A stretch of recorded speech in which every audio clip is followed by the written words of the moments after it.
क्या मेरा हिस्सेदारी मांझी से कम है? क्या मेरा हिस्सेदारी तेजस्वी प्रसाद यादव जी से इतना कम है? क्या मेरा हिस्सेदारी नीतीश कुमार जी से कम है?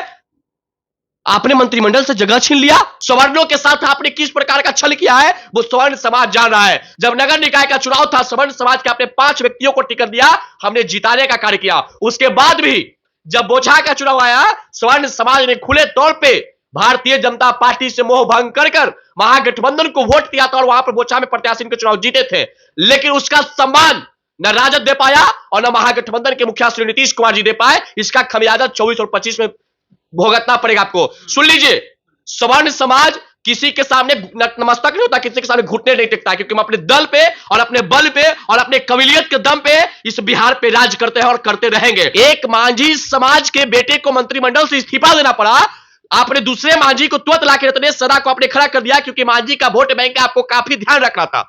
लेकिन मैं आपसे पूछना चाहता हूं कि आपके सरकार में और आपके मंत्रालय में एक भूमिहार समाज से कार्तिक मास्टर साहब और दूसरे राजपूत समाज से सुधाकर सिंह का इस्तीफा के बावजूद भी अब तक उनके खाली सीट पर ना कोई भूमिहार ना कोई राजपूत को जगह क्यों नहीं दी है? क्या यह सवर्णों का अपमान नहीं है या आपका A to Z का समीकरण फिर से झूठा दिख गया? सवर्ण समाज की हैसियत और औकात आप देखना चाहते हैं ना? 24-25 में आपको दिखाएंगे कि सवर्ण समाज की ताकत और हैसियत क्या है। ये खेल जो आप खेल रहे हैं सवर्ण समाज को राजनीतिक रूप से कमजोर करने का जो साजिश रच रहे हैं पीठ पीछे, यह नहीं चलेगा।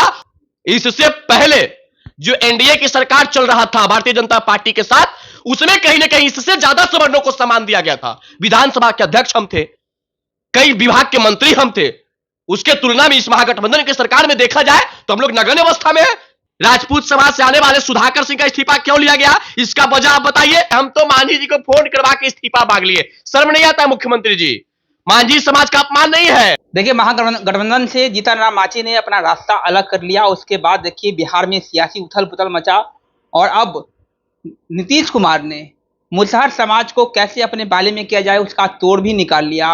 रत्नेश सदा को मंत्री बनाया गया। आगे जीतन राम मांझी क्या करेंगे ये भी बहुत बड़ा सवाल है। लेकिन हमारे साथ बातचीत करने के लिए युवा नेता पुरुषोत्तम राज जी है।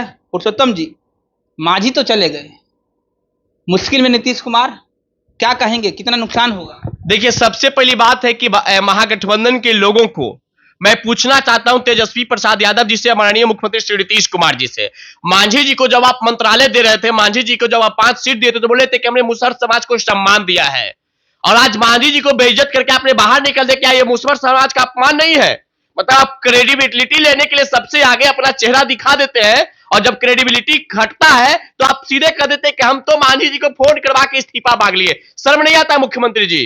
मांझी समाज का अपमान नहीं है? और सुन लीजिए, जीतन राम मांझी जी को जिस प्रकार से इन्होंने अपमानित किया महागठबंधन के लोग ने, और महागठबंधन के लोग का बस एक ही इच्छा, बिहार के दलित मांगे भिक्षा। ये सिर्फ दलितों के कंधे पे बंदूक रखकर चलाने वाले लोग हैं, लेकिन दलितों के न्याय की बात नहीं करते। मैं पूछना चाहता हूं तेजस्वी प्रसाद यादव जी से, जो नगर निकाय के चुनाव में जाकर के चिल्ला चिल्ला के कर रहे थे, इनका गला भी नहीं सूख रहा था और जो मुंह से आवाज था वो कब नहीं रहा था कि मैं A to Z के लेकर चलूंगा, बिना A to Z के लिए हम सरकार में नहीं आएंगे।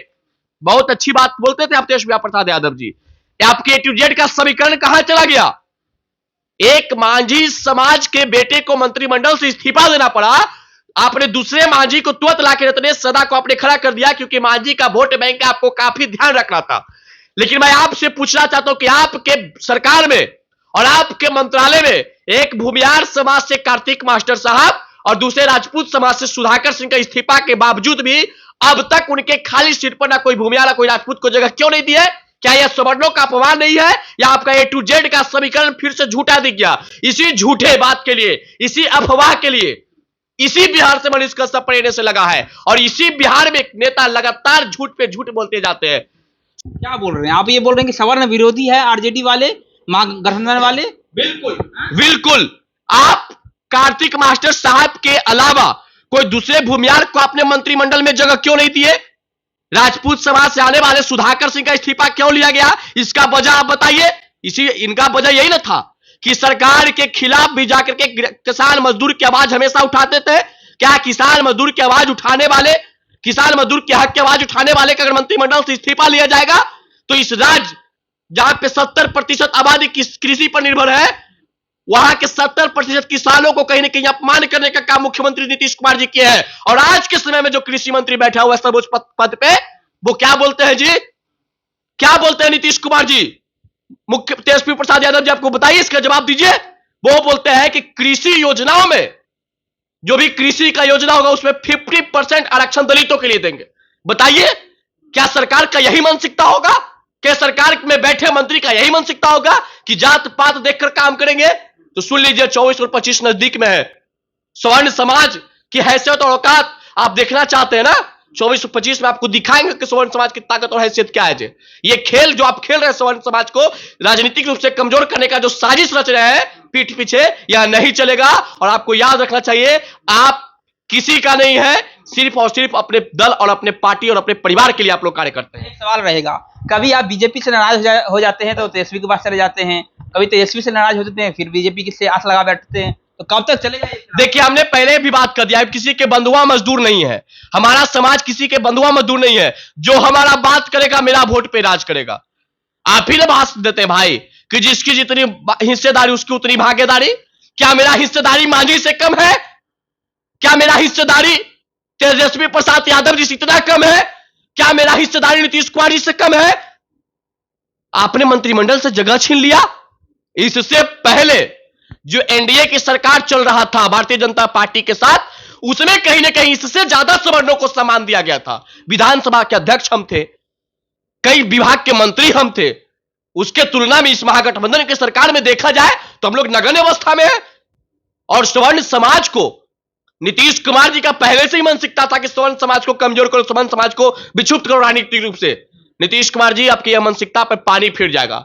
आप प्रधानमंत्री बनने के जो सोच रख रहे हैं ना, इस समाज जब तक नहीं चाहेगा, जब तक आप प्रधानमंत्री नहीं बनिएगा।